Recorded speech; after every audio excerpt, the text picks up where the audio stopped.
Now kids, we will do some exercise of book. First we will do fill in the blanks. Okay, so put these doing words into the sentences. Here we have given some 4 words and we have to put these words into these sentences. Okay, so हमें इनमें से select करके इनमें put करने हैं ये words. So first we have the straw dash himself from one bank to the other. जो straw था उसने क्या किया था, अपने आप को stretch किया था. So stretched. The straw stretched himself from one bank to the other.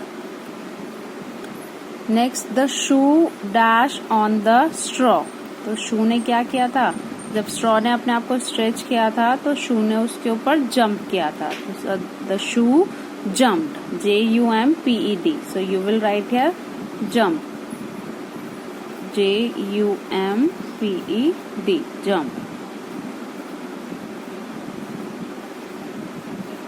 Third, we have the bubble dash and dash with laughter. The bubble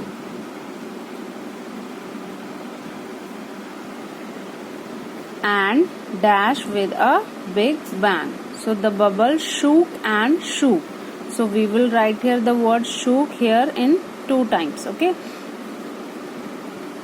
Shook and shook with laughter and burst with a big bang. Burst. Burst. Burst with a big bang. Okay. Now next we have trace the journey of a tadpole. So आपको इस journey को trace करना है. इसमें एक tadpole की journey दिखा रखी है कि कैसे वो एक फ्रॉग में बदलता है.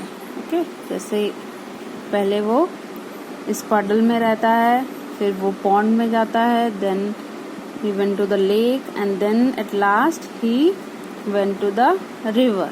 ओके, जब वो बड़ा हो जाता है तब वो रिवर में जाता है. Now next exercise in page number 24.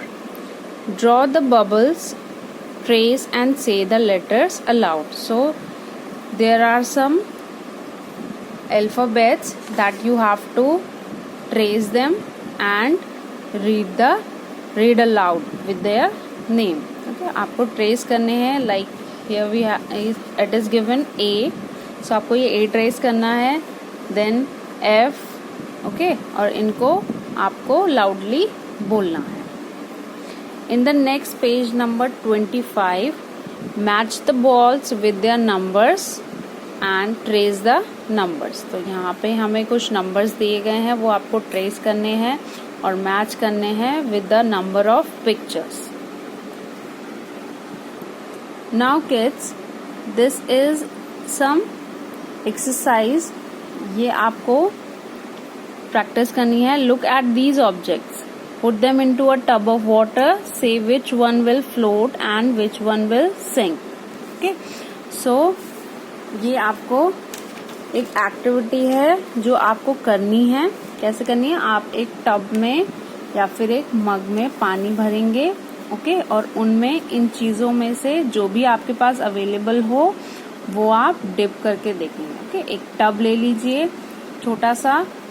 Okay, या फिर एक मग ले लीजिए. उनमें आप इन ऑब्जेक्ट्स को डालेंगे और फिर देखेंगे कौन सा ऑब्जेक्ट फ्लोट होता है और कौन सा object which one will sink, कौन सा डूब जाता है और कौन सा फ्लोट करता है यानी कि तैरता है. So we have ribbon, feather, marble, leaf, stone, stick, paper, straw, shoes and spoon. So इनमें से आपके पास जो भी अवेलेबल ऑब्जेक्ट्स हों आप उनको ट्राई करेंगे किसी भी टब में या मग में पानी डालकर उनको इन ऑब्जेक्ट्स को डालेंगे. फिर आप नोटिस करेंगे कि कौन सा ऑब्जेक्ट फ्लोट हो रहा है और कौन सा ऑब्जेक्ट सिंक हो रहा है. ओके, कौन सा तैर रहा है और कौन सा डूब गया है. Okay, so this activity you have to do it at your home. ये आपको अपने घर पर करनी है. Now last exercise in page number 26. Draw the well, color it and say the rhyme aloud. ये एक वेल बनाया हुआ है, इसे आपको ट्रेस करना है and also you have to colour it, आपको इसे कलर भी करना है। ओके, ब्यूटीफुल सा वेल बनाना है, then you have to send it me. जिन्होंने कर रखा है ऑलरेडी वो इस चैप्टर के क्वेश्चन आंसर, वर्ड मीनिंग्स और fill in the blanks learn करेंगे, और जिन्होंने नहीं करे हैं ये एक्सरसाइजेस बुक्स में, वो बुक्स में ये एक्सरसाइज पहले करेंगे, देन दे विल लर्न